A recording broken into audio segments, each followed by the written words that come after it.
அஸ்ஸலாமு அலைக்கும் friends, welcome to France kitchen. Stove on பண்ணி ஒரு பேன் வச்சு 1 கப்பு அரிசி மாவு, 1/2 கப்பு டெசிகேட்டட் கோகோனட் சேர்த்து கொஞ்சம் நல்லா 2 நிமிஷம் வதக்கிட்டு இதில் 3/4 கப்பு சுகரு, 2 கப்பு திக்காக காய்ச்சி ஆற வச்சு ஏரோடு இருக்கக்கூடிய இந்த பால் இதெல்லாம் சேர்த்து கொஞ்சம் நல்லா நம்ம திக்காக இதை மிக்ஸ் பண்ணி விட்டுட்டே வரலாம்.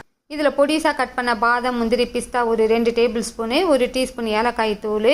இதில் நீங்கள் நல்லா மிக்ஸ் பண்ணி விட்டு சுகர் டேஸ்ட் பண்ணி பார்த்துட்டு சுகர் கம்மியாக இருந்ததுன்னா இன்னும் ஒரு 1/2 கப்பு சுகர் சேர்த்துட்டு இதில் 2 டேபிள் ஸ்பூன் நெய் சேர்த்து கொஞ்சம் நல்லா திக்காகிற வரைக்கும் மிக்ஸ் பண்ணி விட்டுக்கோங்க. இது நல்லா திக்கான உடனே கொஞ்சம் கையில் எடுத்து பார்த்து பால் போல் பிடிக்க வந்ததுன்னா ஸ்டவ் ஆஃப் பண்ணிவிட்டு இதை கொஞ்சம் நல்லா ஆற வச்சுட்டு இதை சப்பாத்தி மாவு போல் கொஞ்சம் நல்லா பிசைஞ்சிட்டு நம்ம பால்கோவா செய்கிற அச்சில் சின்ன சின்ன உருண்டையாக செஞ்சு அது மேலே லைட்டாக வச்சு இது போல் ப்ரெஸ் பண்ணோம்னா நமக்கு பால்கோவா ஷேப்பில் ஸ்வீட் கிடச்சிடும். இந்த வீடியோ ஃபுல்லாக டீட்டெயில்டாக வேணும்னா ஃப்ரான்ஸ் கிச்சன் சேனலை சப்ஸ்கிரைப் பண்ணிவிட்டு சர்ச் பண்ணி பாருங்கள்.